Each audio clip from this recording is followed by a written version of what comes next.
জনে প্ৰশাসনক সহায় কৰিছোঁ যে আপোনালোকে মানুহকেইজনকো মই নিজে দাদা আজি মই কান্দিছোঁ। মই যোৱাকালি কান্দা নাই, মই নিজে কৈছোঁ শুৱালকুছি থানাৰ অচি হাজো থানাৰ অচি ছাৰক মই নিজে কৈছোঁ যে আপোনালোকে মানুহ বেছি আছে, পিছফালৰ ৰাস্তাটোৰে যদি পাৰে তেখেতসকলক উলিয়াই নিয়ক, তেওঁলোক ঘৰৰ ভিতৰত সোমাই আছে। তেওঁলোকে কৈছে পিছফালৰ ৰাস্তাটো খুব বেয়া, সেইটোৰে নিব নোৱাৰি। মই কৈছোঁ আপোনালোকক মই এচুৰেঞ্চ দিছোঁ ইয়াত একো বিশৃংখল নহয়, আপোনালোকে তেওঁলোকক উলিয়াই নিয়ক, মাইনাকো নিয়াৰ ব্যৱস্থাটো কৰক। গতিকে এতিয়া তাইৰ পিছৰ কামখিনি তেওঁলোকে কৰিব বিচাৰিছে, আপোনালোকে অকণমান কৰিব দিয়ক, ইয়াত থাকিলেই হ'ব, যিহেতু খুব গেডাৰিং হ'ব নালাগে। আৰু মই আপোনালোকক আৰু এটা অনুৰোধ জনাইছোঁ, এই কেম্পাছৰ ভিতৰত যাতে আপোনালোকে নোসোমায়, এটা কাৰণতে নোসোমায়, কাৰণ খুব এভিডেঞ্চ আছে তাত, যিবিলাক প্ৰমাণ আছে, প্ৰমাণবিলাক আমি সোমালে গোটেই নষ্ট হৈ যাব। কোনোবাই ক'ৰবাত হাত দিব, তাত দুটা গাৰু আছে, যিটো ৰুমত তাইক তেনেকৈ ওলোমাই থৈছে, ওচৰত দুটা গাৰু আছে।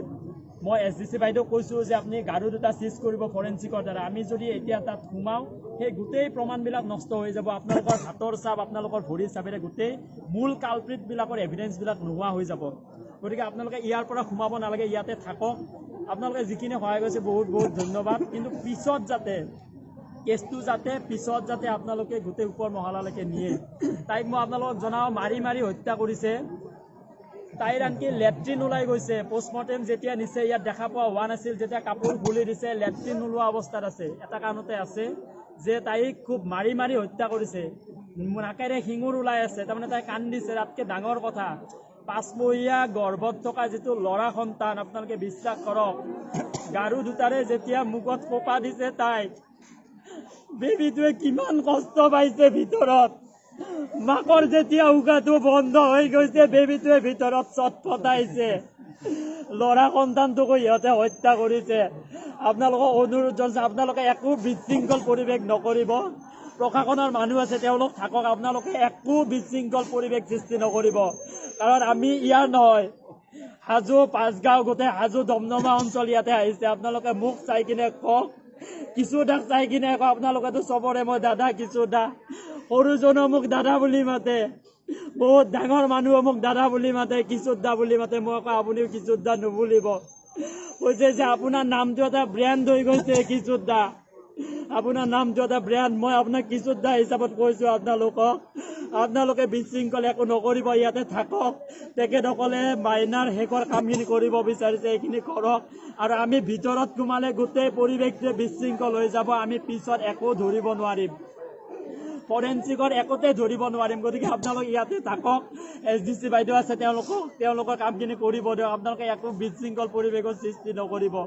লগতে আৰু এটা কথা জনাইছোঁ, গিৰিয়েকজন মূল কালপ্ৰিট, দেউতাক ৰবীন দাস তেওঁ মূল কালপ্ৰিট, আৰু বাইদেউক ভিন্দক, হাজোৰ যিজন বাইদেউক ভিন্দক তেওঁলোকে মিলি হত্যা কৰিছে।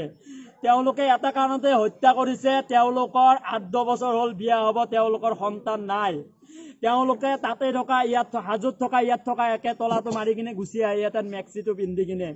তেওঁলোকৰ মতে কথাটো হ'ল, যদি মাইনাৰ কিবা এটা সন্তান এটা আহে, সন্তানটো মাত ওলালে সন্তানটো দেখা পায়, শাহুৱেক শহুৱেকৰ কিবা কাৰণত মনটো গলিব পাৰে। গতিকে মাইনাৰ এই সন্তানটো অহাৰ আগতে আমাৰ ইয়াতে চাউল নিসিজিব, আমি ইয়াতে ৰাজত্ব কৰিব নাপাম। সেইকাৰণে সিহঁতে গোটেই প্ৰি প্লেনিঙত গোটেই কামখিনি কৰিছে। দেউতাক কাৰ্তিক দাস, বাইদেউক ভিন্দক, তেওঁলোক মেইন কালপ্ৰিট। আৰু মাক হৈছে আচলতে বিৰাট মোহিনীবান, মাক হৈছে বিৰাট মোহিনীবান। তেওঁ একোৱে নাজানে, আনকি এইটো নাজানে আঞ্জাৰ মাছটো তৰিয়াই খাব নাজানে, কিন্তু তেওঁ চব জানে। বিয়াৰ আগতে তেওঁ এবাৰ পানীত পৰি ছুইচাইড কৰিব ওলাইছিলে। মাকে আঞ্জাৰ পৰা মাছটো তৰিয়াই খাব নাজানে, কিন্তু ৰবীন দাসৰ লগত বিয়া হোৱাৰ আগতেই বোলে কুৱাত পৰি ছুইচাইড কৰিব ওলাইছিলে। বহুত ৰেকৰ্ড আছে। তেওঁলোকে তেওঁলোকৰ ভাই বোৱাৰীয়েকক হত্যা কৰিব ওলাইছিলে।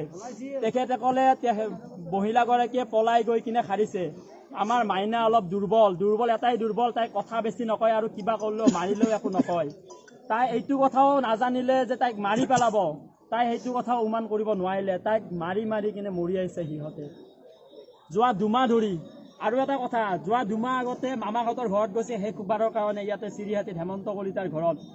তাই মাজু মামীনেকক কৈ আহিছে যে মামী, মোক এওঁলোকে কেতিয়াবা অত্যাচাৰ কৰে, মাৰধৰ কৰে, কেতিয়াবা গালি পাৰে, আঞ্জা খোৱাত নাই, কিবা নহয়, বহুত কিবা কিবি কৈ থাকে, মই সহ্য কৰি থাকোঁ, মই সহ্য কৰিব পাৰিম। কিন্তু এই হাজোৰ বাইদেউ ভিন্দৌ যিদিনাৰ পৰা আমাৰ ঘৰত আহে, সেইদিনাৰ পৰা মোক বেছিকৈ মাৰা আৰম্ভ কৰে সিহঁতে। যদি তেওঁলোক আমাৰ ঘৰত অহাটো বন্ধ হয় বা নাহে তেতিয়াহ'লে মই কিবা কাৰণতে বাচি থাকিব পাৰিম। মাইনাই 2 মাহ আগতে নিজে কৈ যোৱা কথা এইটো, আৰু সেই 2 মাহৰ পিছত দিন ধৰি আজিলৈকে আমাৰ লগত কণ্টেক্ট হ'ব দিয়া নাই। 2 মাহ ধৰি আমাৰ লগত কণ্টেক্ট হ'ব দিয়া নাই। আনকি শাহুৱেকে 5টা বজাত তাই এতিয়া চোতাল সাৰিব আহে, শাহুৱেকে ৰাতিপুৱা ৰখিব আহে। যদি ওচৰত তিৰোতাতে কোনোবাই চোতাল সাৰিব আহে তাই কিজানি কিবা কথা কৈয়ে দিয়ে। যোৱাকালি তাইক ইয়াৰ পৰা ৰাস্তাৰ পৰা পৰহি দিনা ৰাস্তাৰ পৰা চোতাল সাৰি থাকোঁতে টানি লৈ গৈছে শাহুৱেকে। তাৰ আগদিনা বোলে তামোলৰ বস্তিত মাৰিছে, গতিকে বহুত অত্যাচাৰ কৰিছে। আপোনালোকক এটা কথা অনুৰোধ জনাইছোঁ, আপোনালোকে থাকক অকণমান, আৰু পিছত যাতে কেছটো যাতে এনেকৈ থাকে, পিছত মই অনুৰোধ জনাইছোঁ। আৰু এটা কথা, মই ইয়াত পুলিচ প্ৰশাসন বহুত মানুহ আছে, পুলিচ প্ৰশাসনৰ ইয়াত বহুত মানুহ আছে। মই আৰু এটা কথা কৈছোঁ, আজি ফেচবুকত বহুত কেইটা ঘটনা ওলাইছে পিকুমণি দাসৰ হত্যাক লৈ কিনে।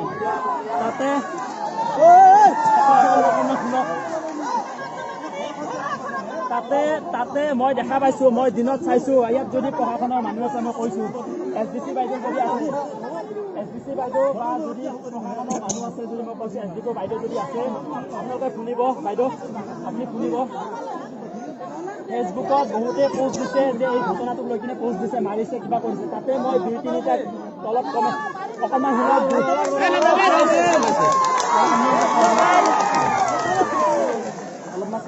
মোৰ কথাটো শুনক আপোনালোকে, আপোনালোকে নজৰ কৰিব। ফেচবুকৰ পোষ্টকেইটাত 2-3টা ছোৱালীয়ে কমেণ্ট কৰিছে যে মই নিজে তেনেকৈ ভুক্তভোগী পৰিস্থিতিত আছোঁ, গতিকে আপোনালোকে সেই ছোৱালীকেইগৰাকীক বচাওক। ৰাইজে সেইটো বিচাৰিছে, পিকুমণি দাসক মাইনাক আৰু ঘূৰাই নাপায়। যদি দ্বিতীয়গৰাকী পিকুমণি হত্যা কৰিব লগা নহয়, প্ৰথম আপোনালোকৰ কাম ফেচবুক কেইটা আপোনালোকে পৰীক্ষা কৰি ফেচবুকত কমেণ্ট কৰিছে ছোৱালীকেইগৰাকীয়ে।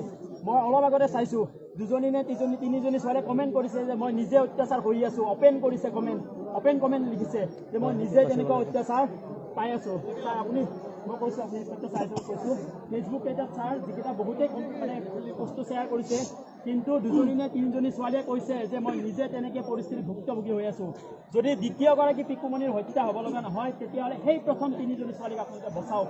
আপোনালোকে মহিলা সমিতি আছে, তেখেতসকলৰ ঘৰত যাম, মই ক'ত নাজানো, অসমৰ বিভিন্ন ঠাইত হ'ব পাৰে।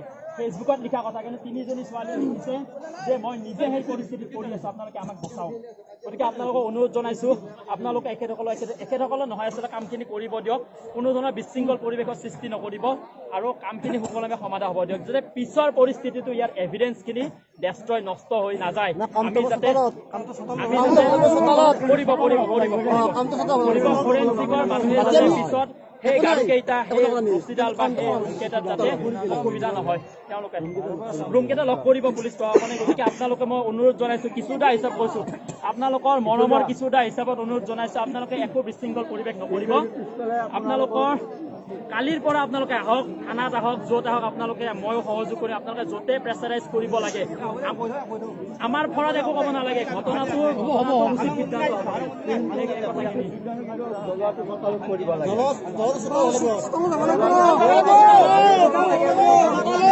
আমি নাযাওঁ।